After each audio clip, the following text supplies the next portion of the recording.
Hello and welcome to Connect. I'm your host, Randy Shabilo. On today's show, we'll have Inspector Darren Pringle with the Saskatoon Police Service giving us a bit of a preview of the new alternative response officers. As always, we'd like to connect with you. Follow us on Facebook to watch new and past interviews or email us at connectyxe@gmail.com. Saskatoon Police Service is embarking on a new program that's just being released onto the streets here, and I've invited Inspector Darren Pringle to give us some background and insight into the new program for the alternative response officers. Inspector Pringle, thanks for taking some time out of your schedule and helping us understand what's going on our streets today.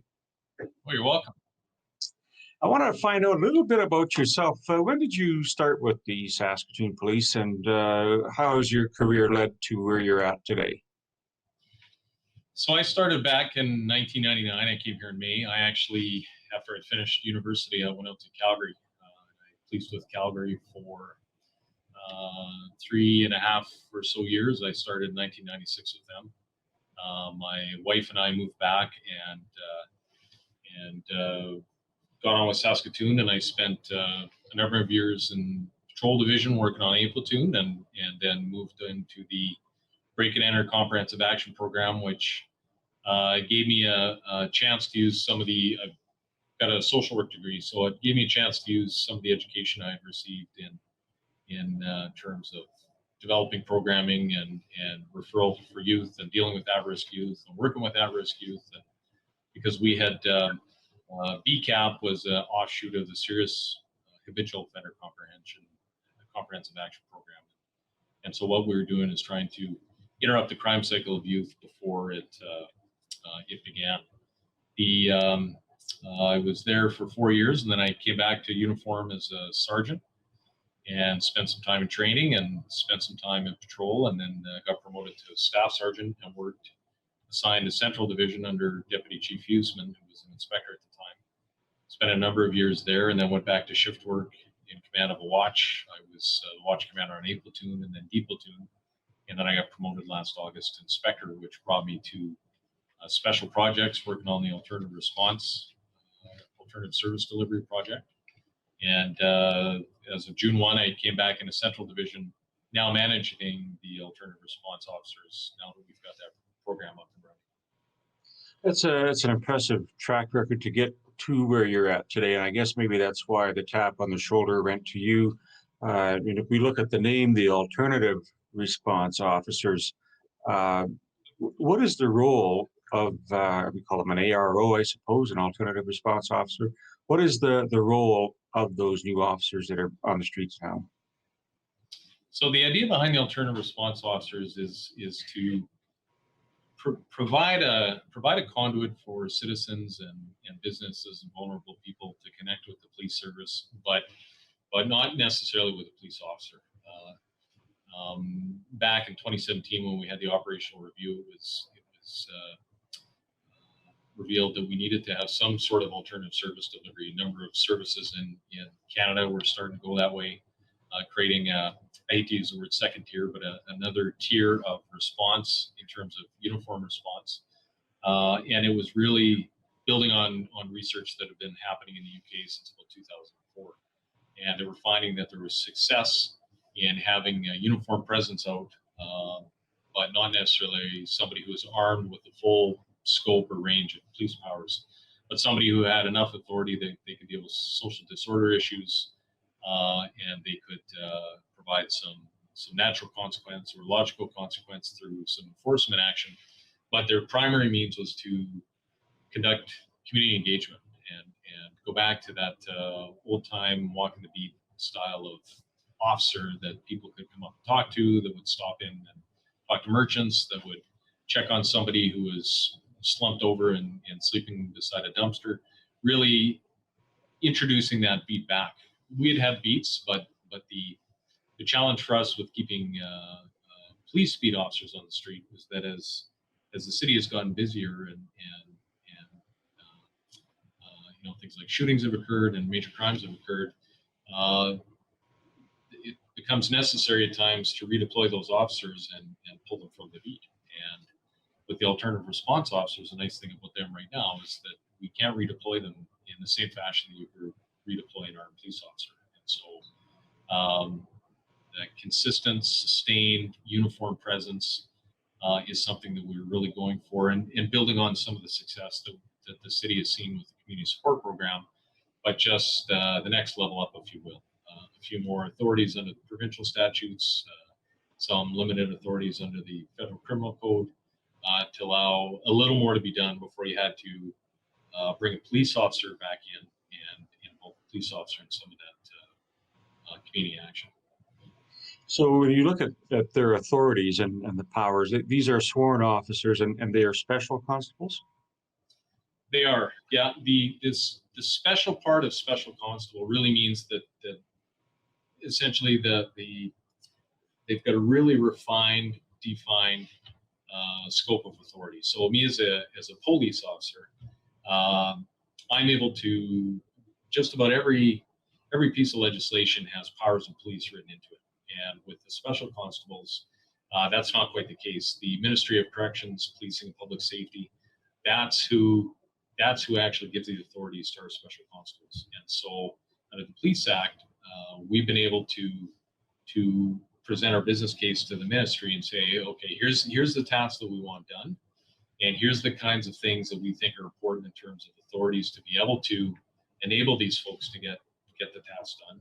And so we would like some authority under the Mental Health Services Act, the Cities Act for the bylaw enforcement, and the Alcohol and Gaming Regulation Act, the Traffic Safety Act, and then the powers under the Criminal Code, the Section 494 arrest powers under the Criminal Code that let them deal with a spectrum of community engagement that's not quite as wide as the police one, but it's still wide enough to be able to do the things that people are wanting us to do. How many officers would there be in this? They're calling it a pilot project, I guess, for a year. How many would you have to start with now? Well, we started with 5. There was no formula on that, except for the fact that we had 5 really exceptional candidates show up, and part of it was a case of we want all 5, and all 5 have the background that's going to let them do the kinds of things we need them to do, especially with a new program such as this.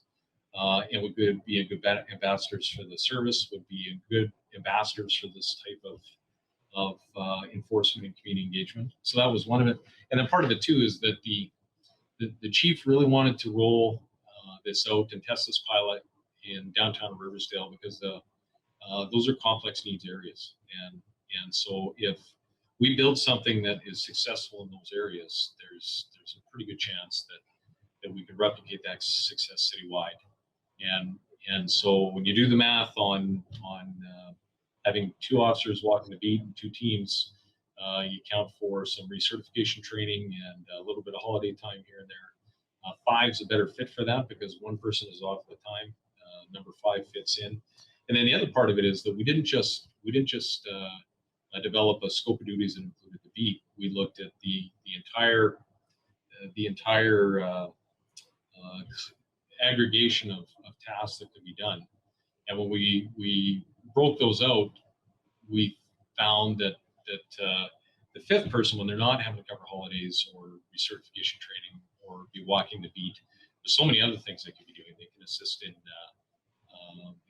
running the speed trailer. They can assist in traffic projects. They can do summons service, subpoena service, a little bit better degree than the service that we've got doing that already. I appreciate the insight that you're providing, because I think you mentioned tier or a different level of service that they would provide. I would offer that if all you have on your belt is a hammer, most of your problems would look like nails. So it's good to see that there's a targeted approach to some of those specific complex needs that you've identified. When you look at the process of trying to come up with a team I mean, this is new for the city. How do you start with the process of finding them and developing the criteria for those AROs? So I wasn't the first executive member to work on this. A number of years ago, we had a superintendent who was assigned to it. Once the operational review had come out and said alternative service delivery needs to be looked at. So the superintendent examined what was going on in some of the other jurisdictions and did a bit of a review of the theory on that and wrote a position paper on it saying that, you know what, this certainly bears further study. He then retired and we had another superintendent assigned and they went to essentially a stage 2 of fact finding. Some members of the Saskatoon Police Association, as well as this superintendent, one of the other inspectors, they traveled around to some of our comparator cities, so Winnipeg and Abbotsford and Vancouver, and they looked at how they were providing alternative service delivery. And from that, they generated another report for Chief Cooper that said, okay, we've looked at a few of these things, and here's some of the things that are out there. That superintendent then retired, and as did the inspector.